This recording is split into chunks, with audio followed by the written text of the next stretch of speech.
We are remembering September 11th, 2001. That day, fighter pilots took off on a mission to stop the attacks as they were unfolding. If they were successful, they would probably not survive. It's a story that is still coming to light some 16 years later, and our Pete Muntean has it for us tonight. It was a more innocent time, Leslie. There were fighter jets near Washington that day, but they were on the ground. No missiles, no bullets.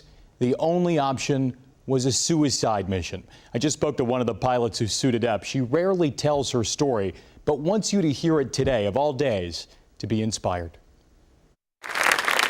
It was a standing ovation at the Smithsonian National Air and Space Museum, but the honoree here insists she's hardly a hero for her mission on September 11th, 2001. I didn't choose to be there on 9/11.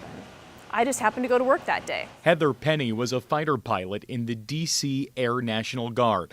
That Tuesday morning, her squadron mates were away on a training mission. Heather stayed behind at Andrews Air Force Base. To think that I would be placed in a position to be what essentially is a kamikaze pilot, no, that had never crossed my mind. The attacks on the World Trade Center and the Pentagon were relayed to Heather and her commanding officer. But there was another hijacked flight aimed at the Capitol. What I was training for was just a general contingency, right? Where we would have missiles, we would have guns, we would have bombs. But that didn't happen. No, not at all. And we didn't have time. Arming her F-16 would have taken an hour, so Heather and her flight leader took off anyway. They agreed to ram into United Flight 93.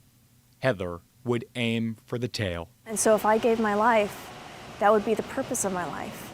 The passengers of Flight 93 took down the plane first. Heather says they are the real heroes. She just wants to be a harbinger of hope. I think it's something that deep down inside of us is really just about being Americans and being humans, that transcends any profession, that transcends any oath, but to help out our fellows. Heather spent months after the attacks protecting the skies over Washington. Her dad spoke alongside her at the Air and Space Museum. John Penny is a fighter pilot himself. Heather now has two girls, says they're just now understanding the meaning of this day. Pete Muntean, WUSA 9. We're glad.